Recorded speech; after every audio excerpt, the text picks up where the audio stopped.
तो कैसे हो दोस्तों? आई होप आप सभी अच्छे होंगे। बहुत दिन बाद मैं रिकॉर्ड कर रहा हूँ, मुझे शूट करने का मौका नहीं मिल रहा था, मैं बहुत ही बिजी था। मैं लिटरली बता रहा हूँ, काम का प्रेशर इतना ज़्यादा था मेरे पे, आपको मेरी शक्ल देख के अंदाज़ा लग रहा होगा कि क्या है, बहुत ही ज़्यादा प्रेशर था। इसके लिए मैं सॉरी बोलता हूँ दोस्तों। हाँ, मैं रेगुलरिटी नहीं मेंटेन कर पा रहा हूँ, बीच बीच में इरेगुलर हो जाता हूँ, ये मैं मानता हूँ। पर यार मैं क्या करूँ, थोड़ा प्रेशर जब भी ऊपर से प्रेशर आता है, काम का इतना प्रेशर हो जाता है कि टाइम नहीं निकाल पा रहा था। पर आई होप मैं आइंदा से आगे से ऐसा नहीं होगा, मैं रेगुलरिटी मेंटेन करने की कोशिश करता रहूँगा, ठीक है। और आप लोगों को वीडियो हमेशा मिलता रहेगा। तो चलिए स्टार्ट करते हैं। हम लोगों का क्या 2014 का WBPSC 2014 का WBPSC AE का पेपर हम लोग डिस्कस कर रहे थे, राइट। और उसमें हम लोग क्या किए थे, 84 क्वेश्चंस तक लगभग डिस्कस कर लिए थे। तो आज जो भी रेस्ट क्वेश्चन है मैं कोशिश करूंगा कि उसे पूरा कंप्लीट कर दूं। तो आप लोग वीडियो में पूरे बने रहे, लास्ट तक बने रहे। और अगर वीडियो अच्छा लगे तो वीडियो को लाइक कर दे और हमारे चैनल को सब्सक्राइब कर दीजिए। चलिए स्टार्ट करते हैं। तो हमारा जो 84 नंबर क्वेश्चन है वो क्या बोला है, in an open channel under critical depth. तो दोस्तों हम लोगों ने जब 2012 का पेपर सॉल्व किया था उसमें भी क्रिटिकल डेप्थ का क्वेश्चन था, जिसमें मैंने क्या किया था, उसमें आपका क्वेश्चन पूछा था रेक्टेंगुलर चैनल के लिए क्रिटिकल डेप्थ कितना होता है। तो हम लोगों का कितना निकला था, YC equals to 3/2, okay, H, right. Sorry, यहाँ YC होगा और ये होगा EC, माने स्पेसिफिक एनर्जी जो है वो YC। क्रिटिकल डेप्थ पे कितना होता है, 3/2 होता है rectangle open channel, rectangle portion के लिए, ओके। अगर कोई ओपन चैनल है जो कि रेक्टेंगल शेप है तो उस केस में इतना होता है। तो यहाँ पे जस्ट आपको क्वेश्चन पूछा है कि हमारा जो क्रिटिकल डेप्थ पे स्पेसिफिक एनर्जी क्या होता है। तो दोस्तों क्रिटिकल डेप्थ पे हमारा जो स्पेसिफिक एनर्जी होता है वो क्या होता है, मिनिमम होता है, राइट। तो यहाँ पे आप देखिए 84 का ऑप्शन में मिनिमम है। तो देखिए यहाँ पे स्पेसिफिक एनर्जी जो है वो मिनिमम बी नंबर ऑप्शन में दे रहा है। तो 85 का ऑप्शन जो है वो 84 का ऑप्शन जो है वो बी हो जाएगा, specific energy is minimum under critical depth, okay. तो 85 नंबर क्वेश्चन बहुत इंपॉर्टेंट है। 85 नंबर क्वेश्चन में बोला गया है NO2 concentration in air is 470 mu g per metre cube. तो 470 mu g per metre cube, microgram per metre cube है at ambient condition with temperature कितना है आपका 25 डिग्री सेल्सियस, ओके। तो कंसंट्रेशन ppm विल बी, ये बहुत ही इंपॉर्टेंट क्वेश्चन है, concentration of ppm equals to कितना होगा। तो देखिए दोस्तों एक फॉर्मूला होता है, microgram per m cube equals to ppm into 10⁻³ into molecular mass जिस गैस का बोला है आपको, divided by volume, okay, sorry, divided by volume. तो यहाँ से आप जब ppm निकालेंगे तो क्या हो जाएगा, म्यूजी पर m cube into volume divided by 10⁻³ into molecular mass, okay. और देखिए मॉलिक्यूलर मास आपका किस गैस के लिए पूछा है, NO2 गैस के लिए, ओके। तो NO2 का कितना होता है, इसका 14 होता है, प्लस ये हो जाएगा 32, तो टोटल 46 हो गया। तो यहाँ पे क्या हो जाएगा, माइक्रोग्राम पर मीटर क्यूब कितना दिया हुआ है 470 इंटू वॉल्यूम कितना होगा 22.04 इंटू 10⁻³ और मॉलिक्यूलर मास 46। तो जब इसको सॉल्व करेंगे आप तो आपको जो है 0.25 ppm आंसर आएगा, ओके। तो 85 का ऑप्शन जो है वो C राइट हो जाएगा। तो दोस्तों आई होप आप लोगों को समझ में आया होगा। जब भी कोई भी गैस का पूछे, यहाँ पे आपको NO2 का पूछा है, अक्सर आप क्वेश्चन में देखे होंगे SO2 का पूछेगा, ओके, सल्फर डाइऑक्साइड का। तो उस केस में भी यही फॉर्मूला लगाएंगे और यहाँ से हमें आंसर मिल जाएगा, ठीक है। अगर दोस्तों आप लोगों को किसी भी क्वेश्चन में कोई प्रॉब्लम है तो आप लोग कमेंट सेक्शन में कमेंट्स कर सकते हैं, ओके, आपको जरूर रिस्पॉन्स मिलेगा। क्वेश्चन नंबर 86 में क्या बोला गया है, maximum area of compression reinforcement in doubly reinforce beam of with B and depth D. तो आप सभी को पता है हम लोग जो बीम में मैक्सिमम रेनफोर्समेंट यूज़ करते हैं वो कितना होता है, 4% होता है, कितना, BD का। तो यहाँ पे देखिए 4% क्या हो जाएगा, 4% मतलब 4 डिवाइडेड बाई 100, इसका मतलब 0.04% होता है BD। देखिए ऑप्शन है, ओके, 86 का ऑप्शन जो है वो D है, 4% दिया हुआ है। और मिनिमम रेनफोर्समेंट कितना लेते हैं, 0.85 by FY divided by AST by BD, okay, और यहाँ से AST निकालते हैं तो क्या होता है 0.85 BD/FY। इसको आप सॉल्व करेंगे तो AST मिनिमम आ जाएगा यहाँ पे। तो ये भी बहुत इंपॉर्टेंट क्वेश्चन है, इसको आप लोग याद रखिए कि मैक्सिमम रेनफोर्समेंट बीम के केस में कितना होता है और मिनिमम रेनफोर्समेंट कितना होता है बीम के केस में। ओके, हमारा जो क्वेश्चन नंबर 87 है, तो 86 का ऑप्शन क्या हो जाएगा, 86 का ऑप्शन डी हो जाएगा। क्वेश्चन नंबर 87 में क्या बोला है, if the total distributed load on Perlin is W including wind load, the maximum bending moment is. बहुत अच्छा क्वेश्चन है, बहुत ही अच्छा क्वेश्चन है और ये हर एक एग्जाम में पूछता है। ओके, कोई भी एग्जाम ले लो, ये ESC लेवल का क्वेश्चन है। तो इस क्वेश्चन को आपको दोस्तों बहुत सारे एग्जाम में पूछा गया है। तो इसमें जो है मैक्सिमम बेंडिंग मोमेंट जो पर्लिंग के लिए होता है ना, वो WL/10 होता है। ओके, इसको आप लोग जस्ट याद रखें, WL/10। तो 87 का ऑप्शन क्या हो जाएगा, डी हो जाएगा, राइट। क्वेश्चन नंबर 88 देखिए। क्वेश्चन नंबर 88 आप लोग स्क्रीन पे देख पा रहे होंगे। ये क्वेश्चन जो है स्ट्रीम फंक्शन का क्वेश्चन पूछा गया है। इसमें क्या दिया है आपको, फाई इक्वल्स टू दिया है, कितना दिया है 4x³ - y²। तो आपको मैग्नीट्यूड बताना है किसका, ऑफ वेलोसिटी का, किस पॉइंट पे, एट पॉइंट 1 और 2। तो आप देखिए दोस्तों, x का वैल्यू कितना है 1 और y का वैल्यू 2 है। तो स्ट्रीम फंक्शन का वेलोसिटी के साथ क्या रिलेशनशिप होता है, d5/dx equals to -u and d5/dy equals to -v। यहाँ से आप जो है d5/dx करिएगा, तो d5/dx करने से क्या आ जाएगा, फाई इक्वल्स टू कितना है आपका 4x³ - y²। तो d5/dx करेंगे तो कितना आएगा, ये देखिए पार्शियल डेरिवेशन है। और पार्शियल डेरिवेशन कब करते हैं, जब कोई फंक्शन एक या एक से ज़्यादा वेरिएबल पे डिपेंडेंट होता है। तो इस केस में क्या होगा, हमें पार्शियल डेरिवेटिव करना है, तो ये कितना हो जाएगा 8x² और इसका वैल्यू 0 हो जाएगा। ओके, सिमिलरली हम लोग d5/dy निकालेंगे तो क्या होगा, ये वैल्यू तो 0 हो जाएगा और इस केस में क्या हो जाएगा -2y, राइट। तो यहाँ से देखिए d5/dx क्या होता है, d5/dx -u होता है, तो इसको -u लिख देंगे और ये कितना होता है -v। तो अल्टीमेटली मेरा -u कितना आ गया 8x² और -v कितना आ गया, -v आ गया हमारा -2y। ओके, अब वैल्यू पुट कर देते हैं तो u इक्वल्स टू कितना हो जाएगा, u इक्वल्स टू -8x² और v equals to 2y, right. अब -8x का वैल्यू कितना है 1, तो 1² रखने से -8 होगा और 2 × y का वैल्यू कितना है 2, तो 4। तो अल्टीमेटली u v का वैल्यू कितना आ गया मेरा -8 और इसके लिए कितना आ गया 4। अब हमें क्या करना है, वेलोसिटी निकालना है, मैग्नीट्यूड। तो हम लोग क्या करते हैं, इन दोनों का रिजल्टेंट निकालते हैं। तो u² + v², इसको सॉल्व कीजिए आप, तो ये -8 का स्क्वायर प्लस v का स्क्वायर कितना होगा 4। तो ये अल्टीमेटली 64 + 16 कितना हो जा रहा है 80, √80। और √80 जब आप करेंगे तो आपका आंसर जो है वो कितना आएगा, मैं निकाल लेता हूँ एक मिनट। दोस्तों मेरा यहाँ पे 8.94 आ रहा है, तो यहाँ ऑप्शन में तो 8.94 नहीं है, मैंने मतलब कहीं पे गलती किया है। मैं एक बार रीचेक कर लेता हूँ।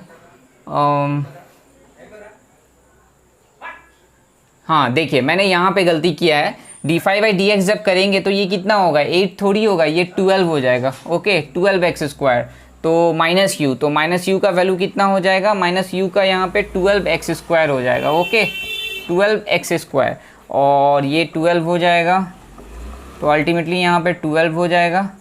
तो ये मेरा कितना हो जाएगा 12 हो जाएगा। ओके, -12, तो ये मेरा -12 का स्क्वायर होगा, तो ये अल्टीमेटली 144 हो जाएगा। 144 + 16 कितना होगा, 144 + 16 करने से कितना हो जाएगा मेरा, एक मिनट मैं सॉल्व कर लेता हूँ। 144 + 16 इसका रूट करेंगे तो ये अल्टीमेटली 160 आ रहा है, √160। जब इसका रूट करेंगे तो 12.64 आएगा। आप लोग देख पा रहे होंगे 12.164 है। तो देखिए ऑप्शन में मिल रहा है 12.64। हाँ, ऑप्शन बी जो है 88 का ऑप्शन बी जो है वो नियरेस्ट है, कितना है 12.65। तो मैं ऑप्शन बी 88 का राइट मानूंगा। ओके, तो दोस्तों आई होप आप लोगों को समझ में आया होगा। मैंने यहाँ पे मिस्टेक करी थी, d5/dx 12x² होगा ना कि 8x²। ओके, इस तरह आप लोग कर लेंगे, इसको सॉल्व कर लेंगे। तो आई होप दोस्तों आप लोगों को समझ में आया होगा 88 नंबर क्वेश्चन। 89 नंबर क्वेश्चन क्या बोला है, मैं इसे रब कर देता हूँ। अगर आप लोगों को कहीं भी कोई परेशानी हो, कोई क्वेश्चंस को नहीं समझ में आए, तो प्लीज़ आप लोग कमेंट सेक्शन में पिन कर दें उस क्वेश्चंस को लेके, हम लोग ज़रूर उसे रिजॉल्व करने की कोशिश करेंगे, राइट। 89 नंबर क्वेश्चन में बताया गया है आपको कि the ratio of average velocity to maximum velocity for steady laminar flow in a circular pipe. तो सभी को पता है इसका रेशियो कितना होगा, 2 होगा। कैसे, इसका देखिए आपको रेशियो ऑफ एवरेज वेलोसिटी, तो average velocity you dash by you max बोला है, तो यू डैश कितना होता है और यू मैक्स कितना होता है।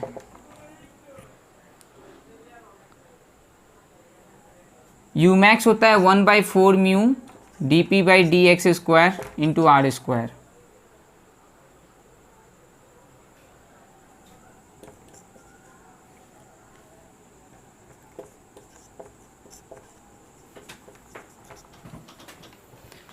तो दोस्तों मैंने यहाँ पे u डैश और u मैक्स का फॉर्मूला लिखा है। u डैश मतलब क्या है, average velocity at laminar flow कितना होता है 1/8 म्यू dp/dx इंटू r², और u मैक्स वहीं पे क्या होता है -1 यहाँ माइनस होगा -1/4 म्यू dp/dx इंटू r²। तो आप वैल्यू पुट कर दीजिए 1/8 mu into dp/dx into r² by 1/4 mu dp/dx into r²। तो ये अल्टीमेटली सब कट जाएंगे, तो बचेगा क्या 1/8 म्यू इंटू 4 म्यू।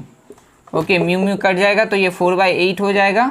तो आपको क्या पूछा गया यहाँ पे पूछा है ratio of average velocity. Okay sorry, यहाँ पे हाफ आंसर होगा, मैंने 2 बताया था, यहाँ पे हाफ आंसर होगा। तो हाफ आंसर मतलब कितना 0.5। तो आपका ऑप्शन जो 89 का सी हो जाएगा। ओके, आई होप दोस्तों आपको समझ में आया होगा। अगर आपको ये फॉर्मूला नहीं याद होगा तो आप नहीं कर पाएंगे, क्योंकि ये बहुत ही कंफ्यूजन क्वेश्चन है, अक्सर एग्जाम में पूछा जाता है दोस्तों।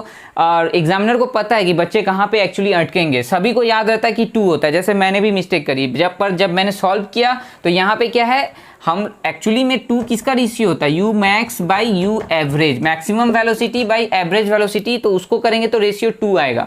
पर एग्जामिनर बहुत ही साना है, उसने यहाँ पे चेंज कर दिया रेशियो को। उसने क्या चीज़ का रेशियो पूछा, you dash by you max. तो मैक्सिमम बच्चे 2 पुट करके आएंगे, पर आंसर जो होगा वो 0.5 होगा।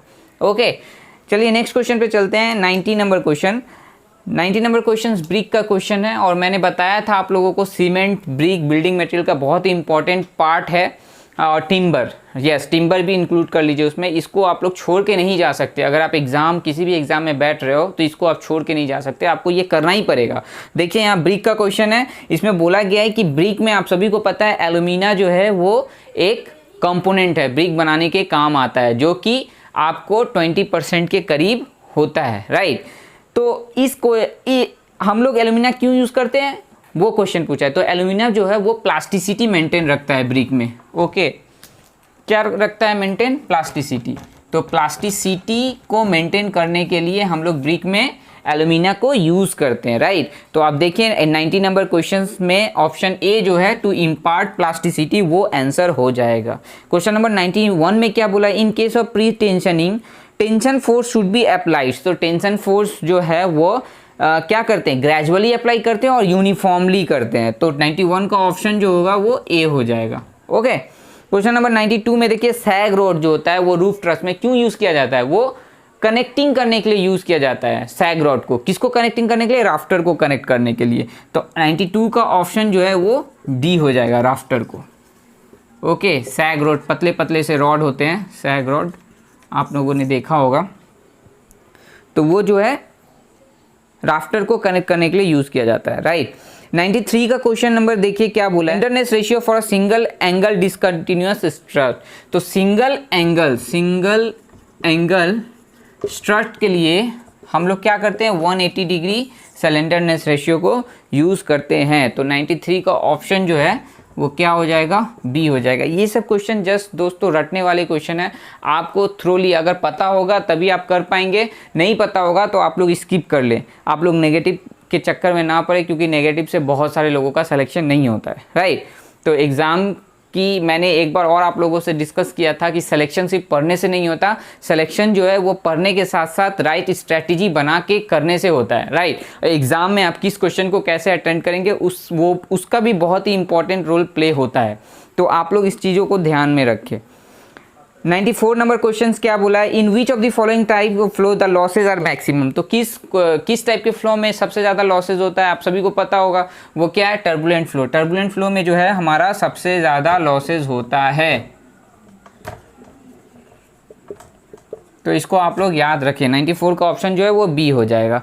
ट्रांसक्विल फ्लो मस्ट ऑलवेज ऑकर। तो ट्रांसक्विल फ्लो क्या होता है, जो हमारा जो है सब क्रिटिकल फ्लो होता है उसी को हम लोग क्या बोलते हैं, ट्रांसक्विल फ्लो बोलते हैं। और सब क्रिटिकल फ्लो के लिए क्या होता है, सुपर क्रिटिकल फ्लो के लिए क्या होता है, y less than y c. और सब क्रिटिकल फ्लो के लिए क्या होता है, y greater than y c. तो यहाँ पे क्या होगा, above critical depth. Critical depth से ज़्यादा, नॉर्मल डेप्थ जो होता है वो क्रिटिकल डेप्थ से ज़्यादा होता है, तब हमारा क्या होता है, सब क्रिटिकल कंडीशन। ओके, और ये केस क्या होता है, सुपर क्रिटिकल कंडीशन। तो देखिए एक बार फिर आपका वहीं से क्वेश्चन आ गया क्रिटिकल डेप्थ वाले पार्ट से। तो ये पार्ट बहुत ही इंपॉर्टेंट है दोस्तों, आप लोग इसको अच्छे से पढ़े, आप लोग इसको छोड़ के नहीं जा सकते। अगर आप लोग कहेंगे तो मैं इस पार्ट पे एक वीडियो बना दूंगा ताकि आप लोगों को समझ में आ जाए, राइट। तो यहाँ पे देखिए हमारा ग्रेटर देन नॉर्मल डेप्थ ज़्यादा होगा तो सब क्रिटिकल होगा, और इसी को हम लोग क्या बोलते हैं, ट्रांसक्विल फ्लो बोलते हैं। ओके, दूसरा नाम है इसका। तो ये ऑप्शन 95 का ऑप्शन जो है वो बी हो जाएगा। आई होप आप लोगों को समझ में आ रहा होगा। Question number 96।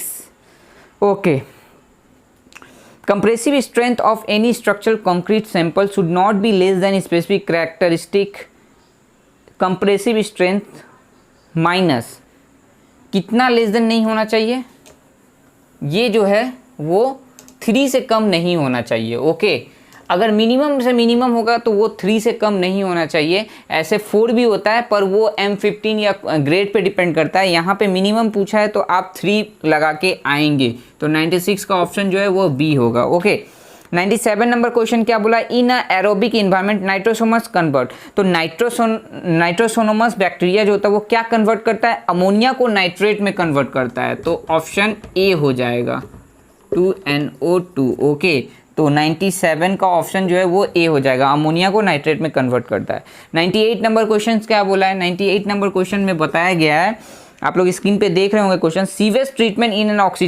Oxidation pond is done by. तो ऑक्सीडेशन पॉन्ड में क्या होता है, हम लोग क्या करते हैं, ऑप्शन दिया गया है algal photosynthesis, bacterial oxidation, algal bacteria symbiosis और केमिकल ऑक्सीडेशन। तो ऑक्सीडेशन पॉन्ड में क्या होता है, हमारा ऑप्शन सी राइट हो जाएगा। ओके, एल्गल बैक्टीरिया सिम्बायोसिस, मैंने इसके बारे में आपको बताया था कि एल्गी और बैक्टीरिया के बीच में एक सिम्बायोसिस होता है, ये सभी एक दूसरे पर डिपेंड होते हैं, राइट। कैसे, बैक्टीरिया को क्या चाहिए, बैक्टीरिया को जीने के लिए क्या चाहिए, खाना चाहिए, और एल्गी जो है उसको भी क्या चाहिए, एनर्जी चाहिए। तो वो लोग वो क्या करते हैं, फोटोसिंथेसिस करते हैं, राइट। मतलब फोटोसिंथेसिस से अपना खाना बनाते हैं और क्या करते हैं, कार्बन डाइऑक्साइड को रिलीज़ करते हैं। ओके, मतलब कार्बन डाइऑक्साइड का यूज़ करके वो एल्गी जो है वो क्या करते हैं, ऑक्सीजन को रिलीज़ करते हैं, और ऑक्सीजन का यूज़ कौन करते हैं, बैक्टीरिया करते हैं अपने आप को जिंदा रखने के लिए। तो ये क्या होता है, सिम्बायोसिस होता है। तो 98 का क्वेश्चन जो है वो क्या हो जाएगा, सी हो जाएगा ऑप्शन। 99 नंबर क्वेश्चन ये देखिए, इसमें क्या बोला है कि combined flakiness and elongation indices of coarse aggregate for WBM। जब भी हम लोग WBM के लिए यूज़ करेंगे किसको, एलोंगिनेस, कंबाइंड फ्लैकीनेस एंड इलोंगिनेस, मतलब फ्लैकी इंडेक्स और इलोंगिनेस इंडेक्स बोल के एक टर्म होता है जो कि क्या होता है, हम लोग एग्रीगेट में यूज़ करते हैं, फ्लैकी एग्रीगेट और इलोंगेटेड एग्रीगेट। तो उस केस में हमारा जो है जब WBM के लिए यूज़ करते हैं तो सब बेस और बेस कोर्स में मिनिमम जो है वो लेस देन कितना होना चाहिए, 20% होना चाहिए। ओके, तो 99 का ऑप्शन जो है वो सी होगा। ओके, कि लेस देन, एक्चुअली क्या होता है 15 to 25% तक यूज़ करते हैं, पर यहाँ पे देखिए एक 30% ऑप्शन है, 10% तो होगा नहीं, लेस देन 20% ही होता है, तो वो ज़्यादा यूज़ अच्छा होता है, क्योंकि फ्लैकी मटेरियल जो होता है उसका स्ट्रेंथ उतना ज़्यादा होता नहीं है, तो हम लोग क्या करते हैं उसको ज़्यादा यूज़ नहीं करते हैं।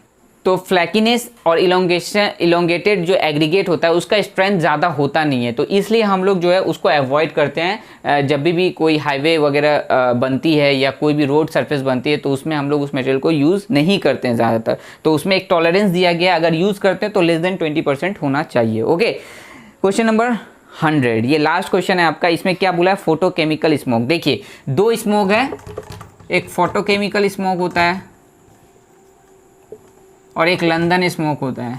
ओके, ये 2 स्मोक आप लोग ज़रूर देख के जाएं, क्योंकि अगर एनवायरनमेंट से एयर पॉल्यूशन पे क्वेश्चंस अगर आते हैं तो ये 2 पोर्शन को ही उठाते हैं वो लोग, ज़्यादा चांसेस रहते हैं। तो ये जो है वो किसके कारण होता है, ये जो है NO और हाइड्रोकार्बन एंड सनलाइट की वजह से होता है, ज़्यादा इसके वजह से ही होता है। तो ऑप्शन देखिए यहाँ पे दिया गया है, ऑप्शन जो सी है वो राइट ऑप्शन हो जाएगा। हाइड्रोकार्बन और नाइट्रस ऑक्साइड और सनलाइट की वजह से फोटोकेमिकल स्मोक होता है। और लंदन स्मोक की बात करें तो उसमें सल्फर डाइऑक्साइड आ जाएगा, राइट। तो आप लोग इस चीज़ को याद रखें। तो चलिए, आपका 2014 का पेपर कंप्लीट हुआ। अब मैं देखता हूँ अगर मुझे कोई नेक्स्ट पेपर मिलती है 2016 वगैरह की, तो मैं उसे सॉल्व कर दूंगा। और अगर नहीं मिलती है तो मैं किसी टॉपिक को कवर करूंगा जो कि आपके आने वाले एग्ज़ाम में हेल्पफुल होंगे। तो चलिए, मिलते हैं नेक्स्ट वीडियो में। अगर आपको मेरा वीडियो अच्छा लगा हो तो प्लीज़ लाइक कर दे और चैनल को सब्सक्राइब कर दे। आप लोग सब्सक्राइब करते तो हमें मोटिवेशन मिलती है, राइट। तो मिलते हैं नेक्स्ट वीडियो में, तब तक के लिए बाय बाय।